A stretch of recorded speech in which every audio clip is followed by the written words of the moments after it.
Aujourd'hui, à Rencontre, le monde des affaires est-il un monde inhumain? Avec Jean Louders.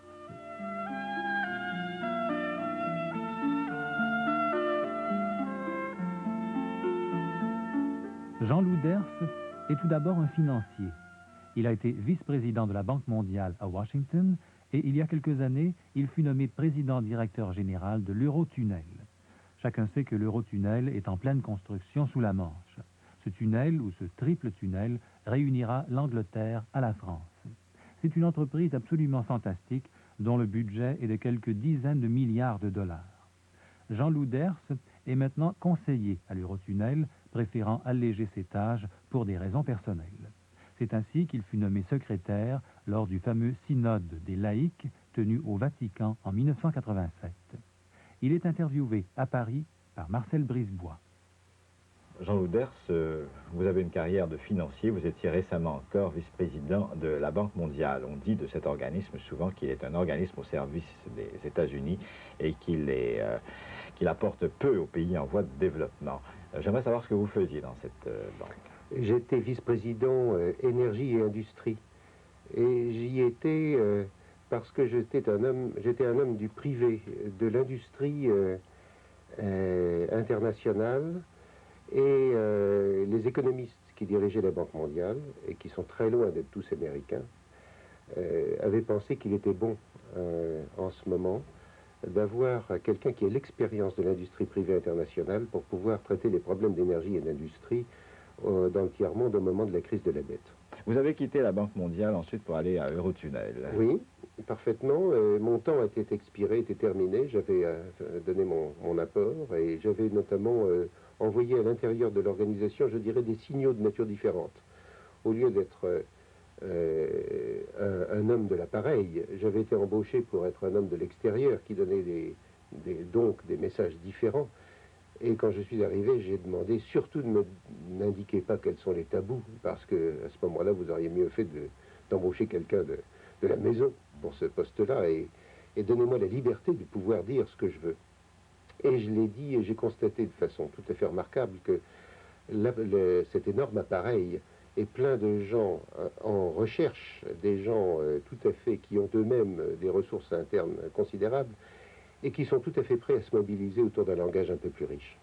Un langage un peu plus riche qui verrait justement ce que ces pays que l'on dit s'appauvrir de plus en plus arrivent finalement à pouvoir fournir à leurs citoyens des conditions d'épanouissement total. Le langage plus riche, c'est un langage de vérité à tout le monde, de vérité aux pays en voie de développement et de vérité aux pays développés. C'est un langage dans lequel on ne fait pas semblant de... comment dirais-je? On ne reste pas à la surface des phénomènes, mais dans lequel on n'hésite pas à plonger au cœur de ce qui détermine les comportements au niveau des gouvernements, au niveau des échelons intermédiaires, au niveau aussi des gens à la base dans le pays. La Banque mondiale a souvent pour rôle, un rôle qui n'apparaît pas, mais d'essayer de faire le pont entre un gouvernement et les citoyens de son pays. Car il y a des différences absolument énormes, n'est-ce pas, dans le statut social et dans le genre de vie entre les gens à la base et près de la base et les gouvernements dans les pays. Ceci est tout à fait normal, surtout dans les pays en voie d'évolution rapide. Eh bien, la Banque mondiale doit comprendre quelles sont les aspirations profondes du pays, aussi bien que le gouvernement le fait. Et elle doit servir non seulement le gouvernement, mais elle doit servir le pays lui-même, et aussi les gens qui ne sont pas dans le gouvernement, mais qui sont beaucoup plus près du terrain. Donc ce que vous me dites, finalement, c'est que la Banque mondiale n'est pas au service des pays riches. La Banque mondiale est au service des hommes. Une fois, on m'a demandé de faire un petit discours de présentation aux nouveaux embauchés de la banque. Et j'étais en remplacement, je courais en descendant les escaliers pour essayer de leur dire, de voir ce que j'allais dire, en remplaçant un collègue malade. Et j'ai dit finalement à tout le monde devant moi, il y avait quelques dizaines de personnes, des gens destinés à avoir des postes importants, et d'autres d'ailleurs, en leur disant, voilà, vous avez 8 façons de travailler. Alors vous avez travaillé pour vous-même. Vous pouvez travailler pour votre division, qui est la division opérationnelle de la banque.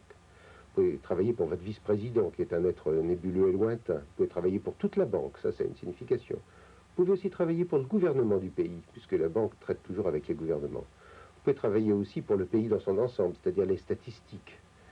Vous pouvez aussi travailler pour les hommes de le pays, et vous pouvez aussi travailler pour les plus démunis dans le pays.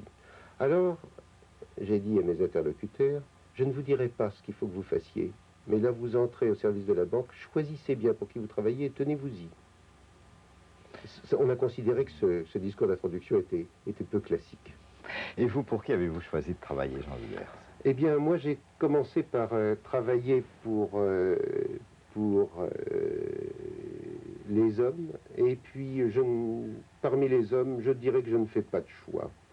Je crois qu'il faut travailler pour tous, car les plus démunis économiquement ne sont pas toujours les plus démunis d'autres façons, et ceux qui sont les mieux munis, si on peut dire, économiquement, sont souvent les plus démunis sur bien d'autres richesses. Et je crois à l'homme, je crois à tout l'homme. Je ne crois pas que l'homme soit uniquement matériel, je ne crois pas non plus qu'il soit uniquement spirituel, et je ne crois pas qu'il soit d'abord matériel plus spirituel ou d'abord spirituel plus matériel. Je crois à la simultanéité et la symbiose totale des deux aspects à l'intérieur de l'homme. Et ceci est une grande source de joie et de réconfort. Je crois à l'unité de l'homme. L'homme est profondément un, où il devrait l'être, car je crois aussi que notre nature est un peu brisée souvent et que ceci nous cause des tas de problèmes. Vous y avez toujours cru ou c'est le résultat d'une évolution? J'étais comme la plupart des gens en France, je dirais, un chrétien baptisé, et j'ai même eu une éducation religieuse. Mais je croyais que le Seigneur était dans un au-delà. Alors l'au-delà, c'est une notion très pratique, parce que entre l'au-delà et nous, il y a une espèce de no man's land. Et le no man's land permet... Alors le Seigneur est là-bas, de l'autre côté, avec sa mère, avec les saints, avec beaucoup de gens très bien. Et puis on a avec lui une espèce de coexistence pacifique. Alors on se dit, tu ne m'embêtes pas trop, et puis moi je ne veux pas trop t'embêter. Et à ce moment-là, ça permet au fond d'avoir sa petite vie à soi relativement tranquille. Alors c'était un petit peu ma situation. Et j'ai découvert... petit à petit que ce n'était pas le cas et que finalement il n'y a pas d'au-delà, le Seigneur est avec nous et que nous nous sommes séparés finalement que l'au-delà que par notre aveuglement. Alors ceci permet une réconciliation interne de soi-même et une réconciliation et un espoir de réconciliation des hommes entre eux. Et ceci est une autre histoire. Si on regarde un peu votre carrière, donc vous avez été à la Banque mondiale, puis vous êtes passé à Eurotunnel.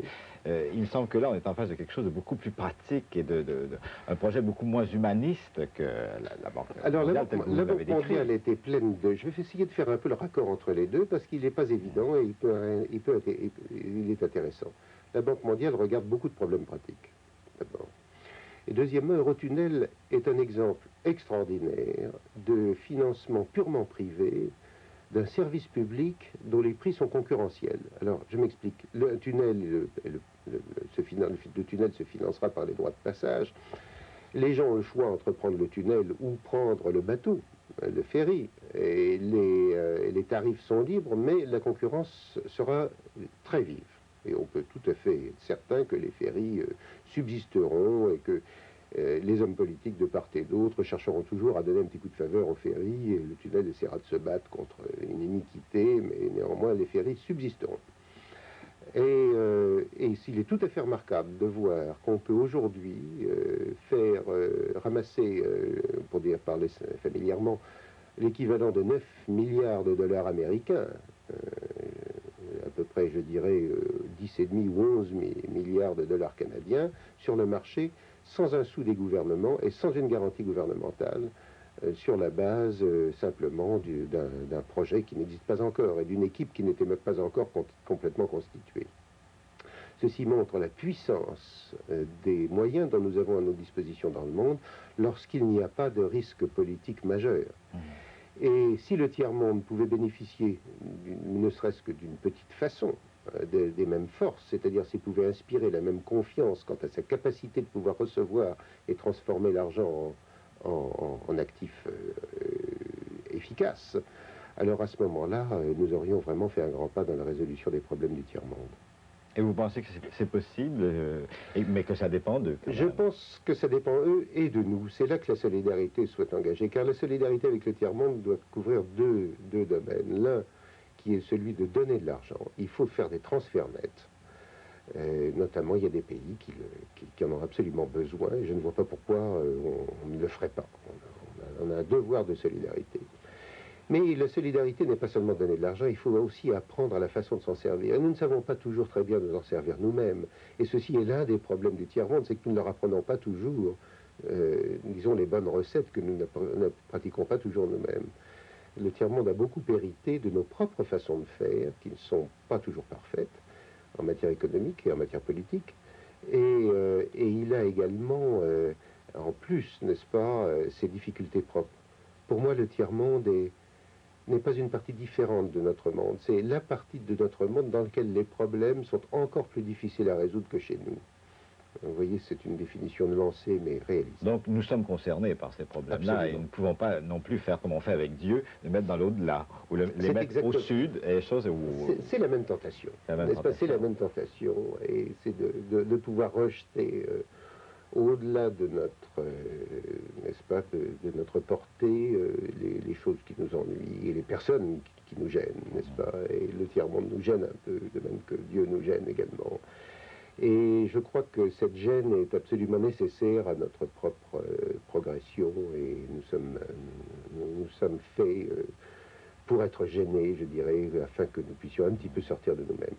Car c'est en effet un handicap pour toute l'humanité que d'avoir ces gens qui vivent dans une extrême pauvreté, une pauvreté qui va s'agrandissant. Et donc nous sommes, nous, riches, handicapés. Je ne crois pas qu'on peut dire que la pauvreté est s'agrandissant forcément. Je crois qu'il y a une très grande variété de situations. Et je crois qu'il y a des situations qui sont aussi mal comprises, mal perçues et mal mesurées.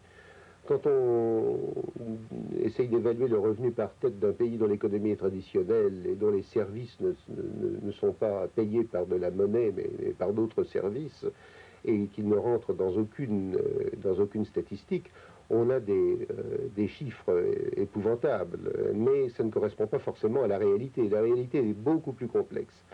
Et là encore, il ne faut pas appliquer nos schémas, nos mesures, nos méthodes d'une façon trop brutale ou trop directe, n'est-ce pas?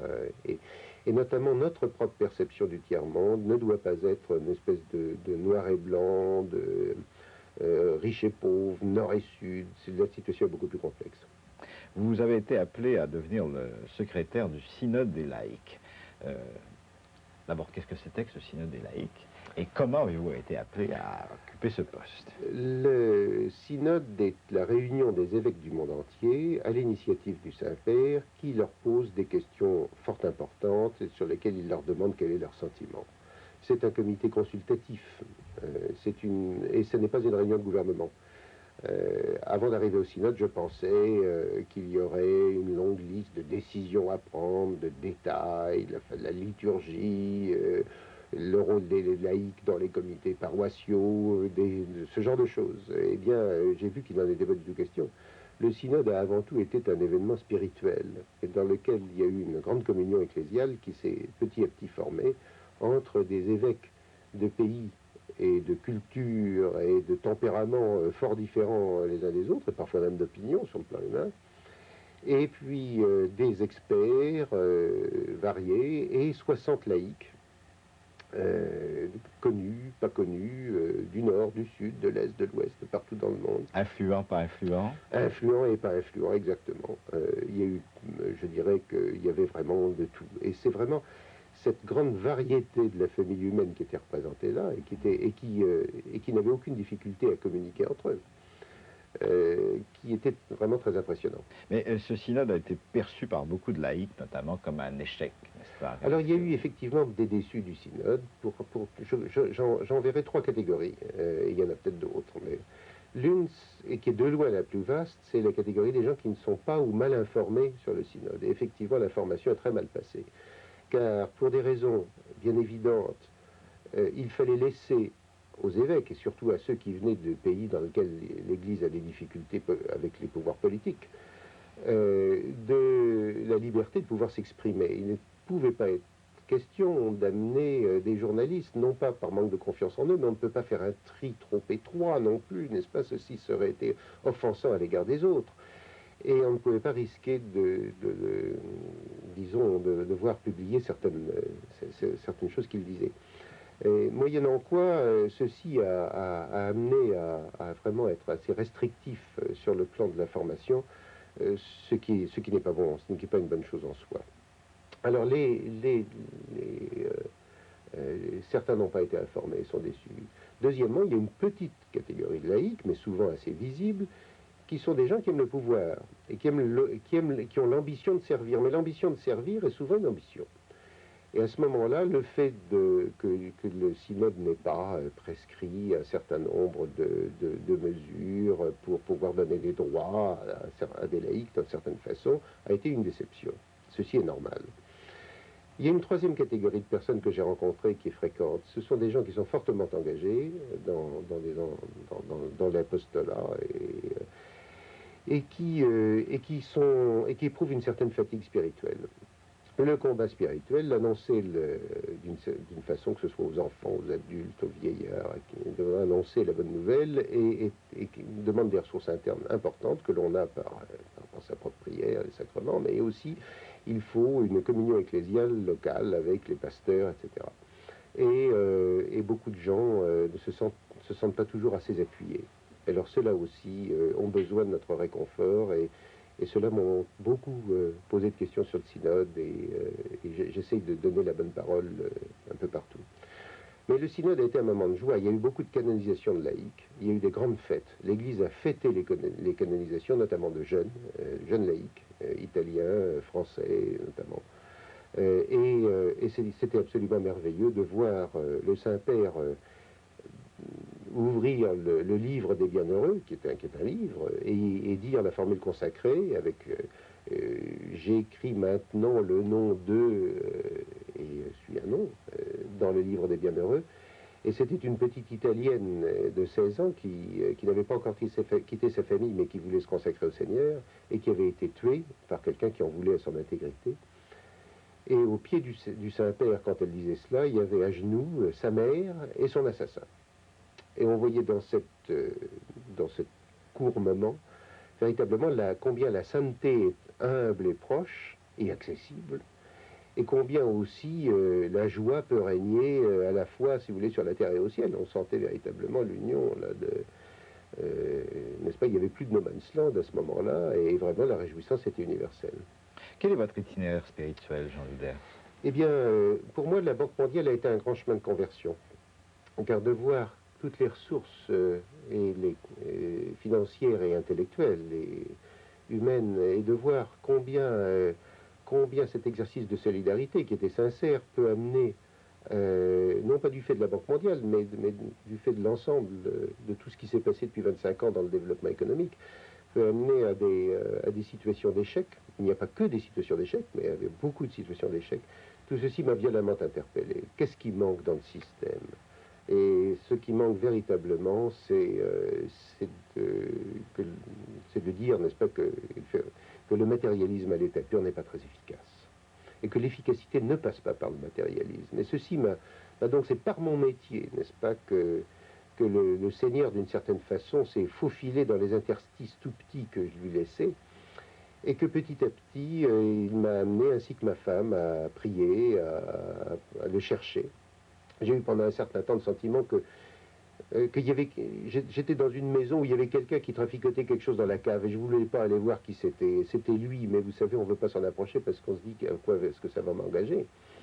Et finalement, ma femme et moi, en ménage, nous avons eu une forte expérience de conversion personnelle et notre vie réellement s'est mise à fleurir, à se libérer, à se développer à partir de ce jour-là.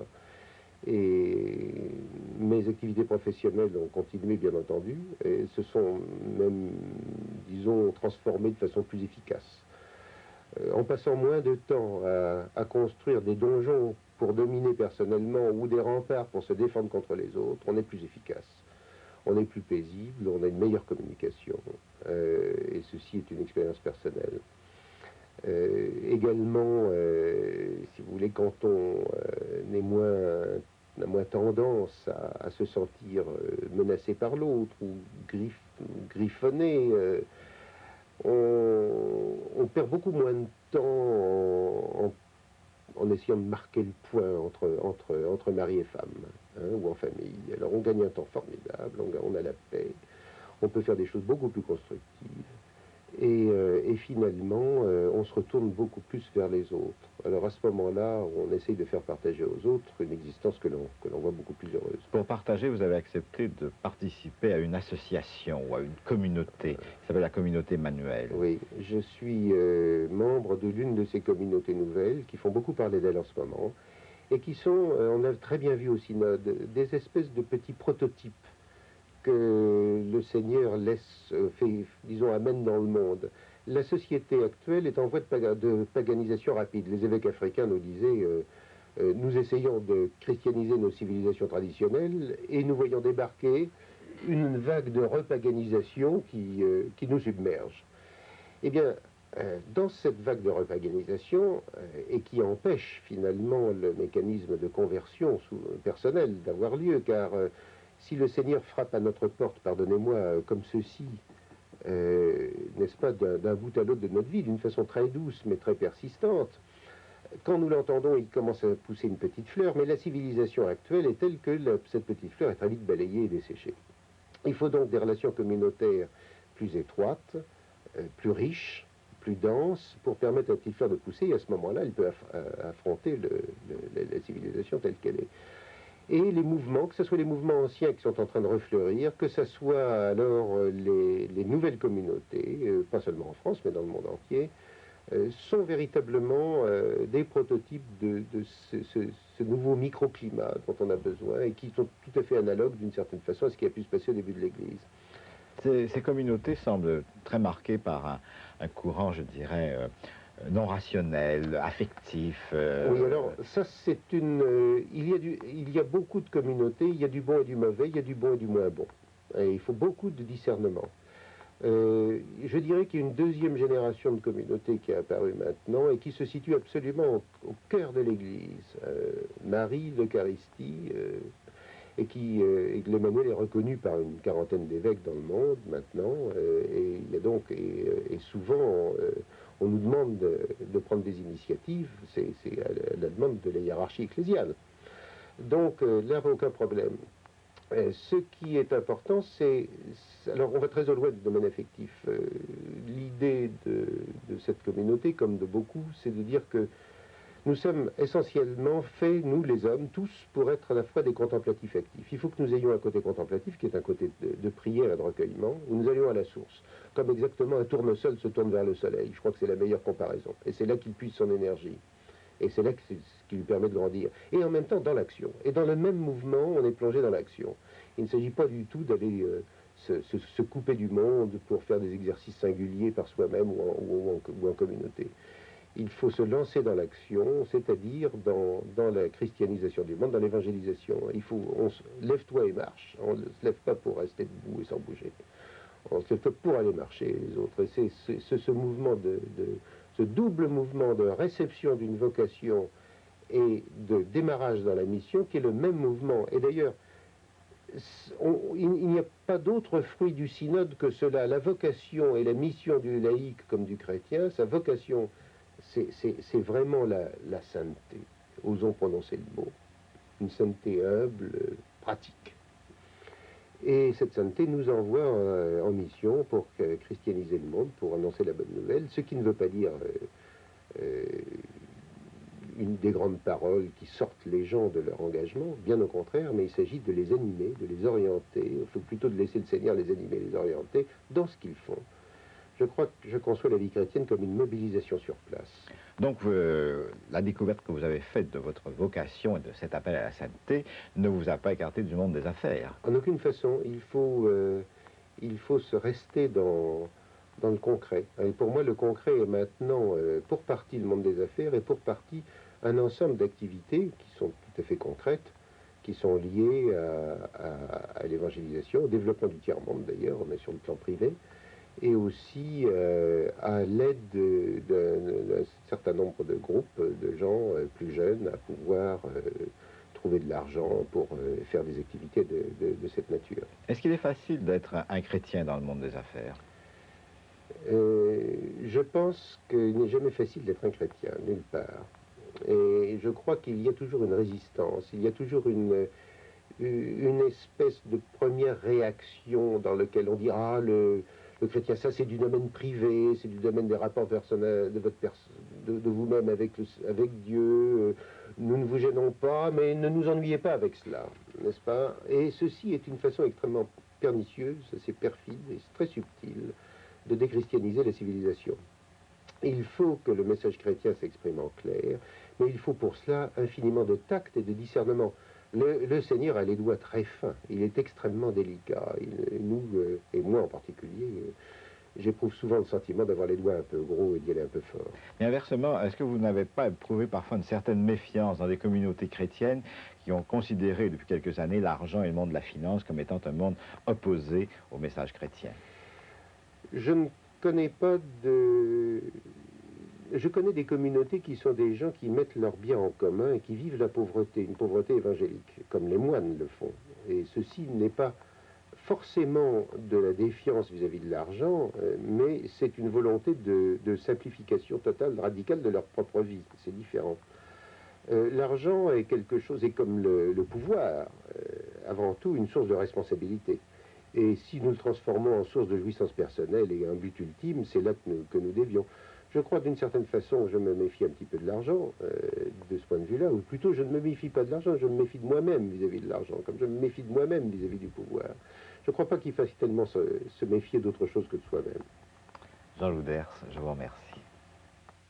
Rappelons que Jean Louders a été vice-président de la Banque mondiale à Washington et président directeur général de l'Eurotunnel, ce fantastique triple tunnel qui reliera l'Angleterre à la France en passant sous la Manche. Jean Louders est depuis entré dans la communauté de l'Emmanuel avec son épouse, tout en demeurant conseiller à l'Eurotunnel. L'Emmanuel est une des plus importantes communautés charismatiques en France. Son rayonnement est immense. On pourra en savoir davantage en lisant Les communautés nouvelles de Frédéric Lenoir, paru chez Fayard, avec une préface du cardinal de Courtrai, et Les nouveaux disciples de Monique Hébrard, paru au Centurion.